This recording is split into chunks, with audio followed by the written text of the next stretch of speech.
Baik, terkait dengan, dugaan penggelapan dana nasabah. Nah, ini nanti tugasnya si likuidator nanti. Jika dalam proses likuidasi, maka tugasnya likuidator nanti untuk mencari, menginventarisir, di mana saja harta kekayaan dari si, debitur, dari si perusahaan dalam likuidasi saat ini. Itu yang akan dikejar oleh si likuidator nanti. Nah, kemudian memang, di awal di segmen pertama tadi saya jelaskan, memang kemudian karena likuidator, tidak sekuat memang posisi ketika dia menjadi seorang kurator. Karena apa? Kurator itu menjalankan kemudian putusan pengadilan. Nah, sementara likuidasi ini adalah hanya dari keputusan, RUPS. Kemudian ada kewenangan penyegelan yang bisa dilakukan oleh seorang, kurator yang diamanahkan oleh undang-undang. Tetapi kembali lagi tadi, Mbak, apakah bisa efektif pelaksanaan likuidasi? Dalam banyak praktek, likuidasi memang bisa efektif dalam menuntaskan, tugas-tugas pembebasan harta kekayaan untuk kemudian dibagikan kepada para kreditur.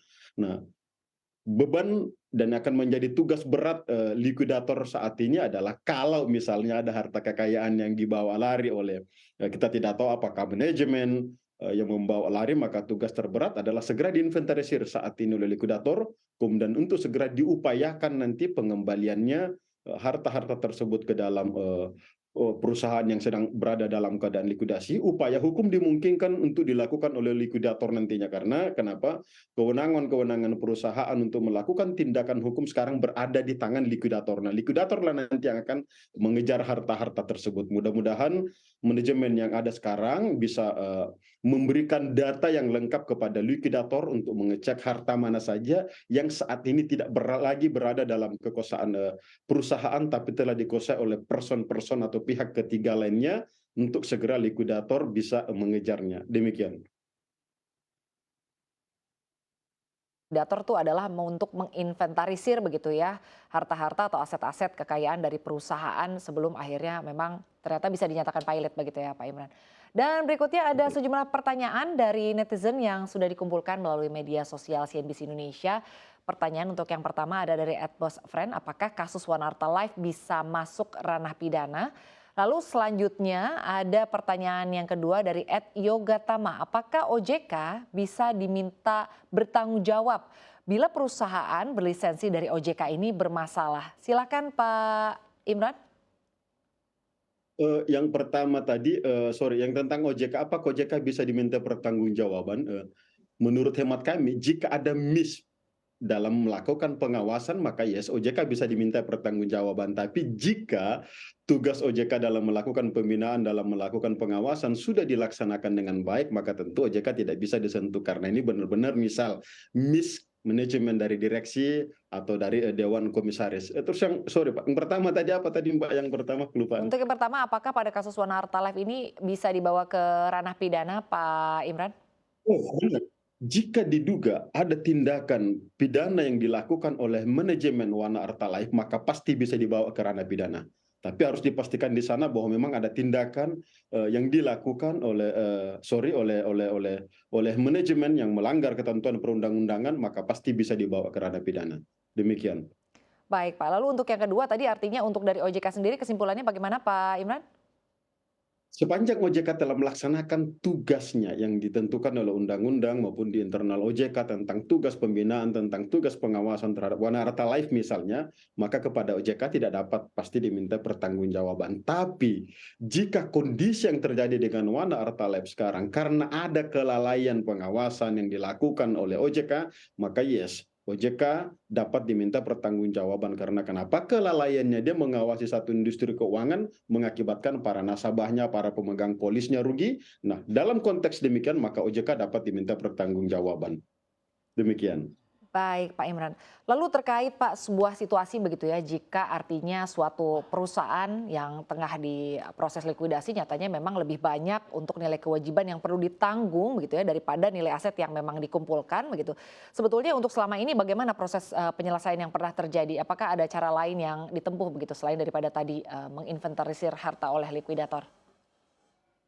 Nah, itu tadi pilihannya. Undang-undang PT menyatakan bahkan menggunakan kata harus di sana, likuidator harus memohonkan pilot. Jika Wana Arta Life sekarang ini yang sekarang berada dalam proses likuidasi, likuidatornya melihat bahwa ternyata hutangnya jauh lebih besar daripada harta kekayaannya. Maka kata undang-undang PT, likuidator wajib mempilotkan Wana Arta Life. Jadi nanti likuidator yang akan memohonkan pilot si Wana Arta Life ini. Nah, kecuali jika kemudian dalam satu pertemuan yang dihadiri oleh para kreditur sepakat udah nggak usahlah ke pengadilan. Nah, karena kesepakatan kita cukuplah kita selesaikan melalui mekanisme likuidasi, pemberesan apa adanya, lalu dibagi sesuai dengan keseimbangan besaran utang dari masing-masing kreditur sebagaimana ketentuan 1131, 1132 KUH Perdata yang menyentuhkan bahwa seluruh harta kekayaan dari si berutang itu adalah jaminan pembayaran kepada para berpiutang seluruhnya. Nah, ini yang harus dipilih oleh likuidator, dan likuidator nanti silakan dipilih baik. Dipertimbangkan jika sanggup menyelesaikan dengan kondisi as-is, silakan dituntaskan dengan dukungan para kreditur tentunya. Nah, jika tidak mungkin mendapat dukungan yang maksimal dari para kreditur untuk dituntaskan melalui mekanisme likuidasi, maka gunakan undang-undang PT yang mengharuskan likuidator untuk memohonkan pilot kemudian perusahaan ini, lalu nanti proses pemberesannya dituntaskan di dalam mekanisme kepilotan. Demikian, Mbak.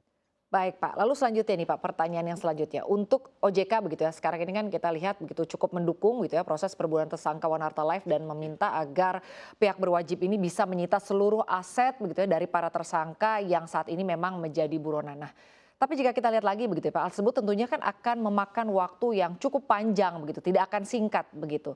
Jika artinya nanti hartanya ada yang ditemukan begitu, aset-asetnya sudah dikumpulkan begitu, apakah untuk yang bertugas mengembalikan dana ke nasabah ini tetap tim likuidasi atau seperti apa, Pak Imran? Selama statusnya masih likuidasi, maka semua itu menjadi tugasnya tim likuidasi yang ada saat ini. Nah, jika diduga bahwa ada beberapa harta yang telah diambil alih dan dikuasai oleh manajemen, oleh pemegang saham, oleh direksi, oleh komisaris, misal, maka silakan eh, likuidator nanti menggugat mereka, atau bahkan jika ternyata ada diduga bahkan sebelumnya karena mismanagement oleh mereka mengakibatkan kerugian Wana Arta Life, sekalipun mereka tidak ada mengambil harta kekayaan Wana Arta Life, maka silakan gugat dia meminta pertanggungjawaban secara pribadi bahwa akibat kesalahannya mengakibatkan perusahaan ini berada dalam kondisi seperti saat ini. Kalau di mekanisme kepalitan ada namanya gugatan landline, melalui mekanisme gugatan landline inilah harta kekayaan milik pribadi dari direksi, dari komisaris bisa diambil untuk bagian dari pembayaran kepada para krediturnya, tetapi dia harus terlebih dahulu dinyatakan dia bersalah di dalam memanage perusahaan ini yang mengakibatkan perusahaan berada dalam kondisi saat ini. Tanpa ada putusan pengadilan yang ingkrah, demikian maka harta kekayaan pribadi dari manajemen tidak bisa disentuh untuk dibayarkan kepada para krediturnya nanti. Jadi cukup berat memang dan harus teliti kerja likuidator dalam melaksanakan tugas likuidasinya saat ini, dan karenanya dukungan dari manajemen tentu akan sangat dibutuhkan oleh likuidator dalam melaksanakan tugas ini dan juga pastinya support dalam OJK.